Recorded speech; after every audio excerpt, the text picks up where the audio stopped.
Hello दोस्तों, नमस्ते, प्रणाम, हर हर महादेव। मैं सुमन गुप्ता अपने यूट्यूब चैनल पर आप सभी का स्वागत करती हूँ। आप सभी के बीच में बहुत ही प्यारा, बहुत ही सुंदर कजरी गीत लेके आई हूँ। आप लोग सुनिएगा, अच्छा लगेगा तो कमेंट बॉक्स में ज़रूर बताइएगा। वीडियो को आगे बढ़ाइएगा, शेयर कीजिएगा। धीरे धीरे पाँव धरा हो मोरी धनिया, गोड़े घुंघरुआ बाजे ना। धीरे धीरे पाँव धरहो मोरी धनिया, गोड़े घुंघरुआ बाजे ना।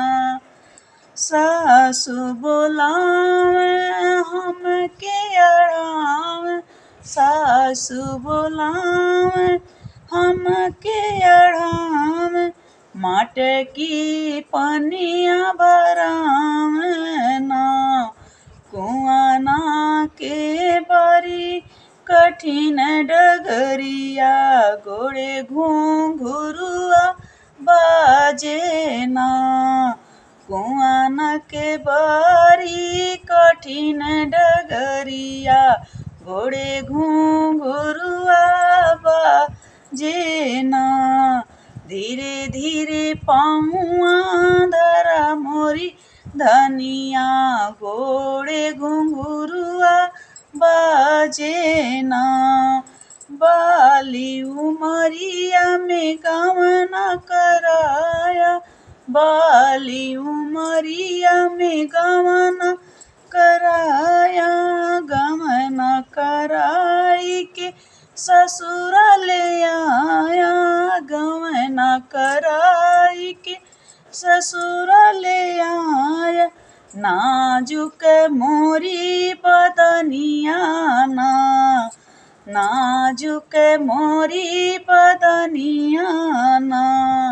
रहिया चलत मोरी लचके कमरिया, गोड़े घुंघरुआ बाजे ना। रहिया चलत मोरी लचके कमरिया, गोड़े घुंघरुआ बाजे ना। हाथ में कंगना पाँव में रगना, हाथ में कंगना पाँव में रगना, होठ पे लाली कानों में बाली, माथे सोहे टिकुलिया ना।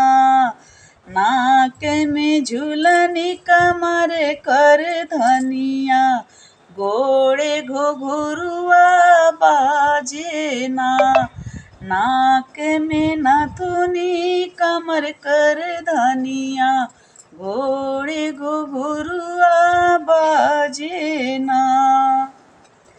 तब तो कहा हम, तब तो कहा ससु बेटी ऐसे मानी है, तब तो कहा ससु बेटी ऐसे मानी है।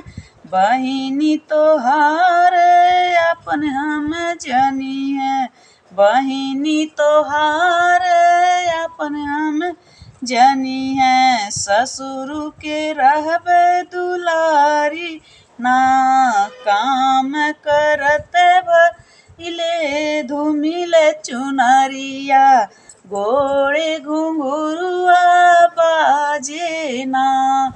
काम करत भइले धूमिल चुनरिया, गोड़े घुंघरुआ बाजे ना।